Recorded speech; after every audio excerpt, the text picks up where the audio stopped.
நம்பிக்கை. அந்த வகையில் கோயிலில் நாம் செய்ய வேண்டிய ஒரு சக்தி வாய்ந்த பரிகாரம் இருக்கிறது. இதனால் நமக்கு பெரிய பலன்கள் பெறலாம் என்று நம்பப்படுகிறது. அதுதான் கோயிலை சுற்றி வலம் வருதல். அவ்வாறு செய்தால் நிச்சயம் நம்முடைய வாழ்க்கையில் நாம் நினைத்த காரியம் சாதிக்கலாம். அந்த வகையில் நாம் கோயிலை எத்தனை முறை சுற்றி வந்தால் என்ன பலன் கிடைக்கும் என்று பார்க்கலாம். ஒருமுறை கோவில் பிரகாரத்தை வலம் வந்தால் இறைவனை அணுகுதல் என்று அர்த்தம். 3 முறை வலம் வந்தால் மனச்சுமை குறையும். 5 முறை வலம் வந்தால் நினைத்தது கிடைக்கும். 7 முறை வலம் வந்தால் காரிய வெற்றி உண்டாகும். 9 முறை வலம் வந்தால் எதிரிகளின் தொல்லை விலகும். 11 முறை வலம் வந்தால் ஆயுள் விருத்தி உண்டாகும். 13 முறை வலம் வந்தால் வேண்டுதல்கள் நிறைவேறும்.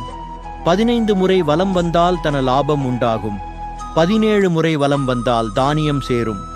19 முறை வலம் வருவதால் பிணிகள்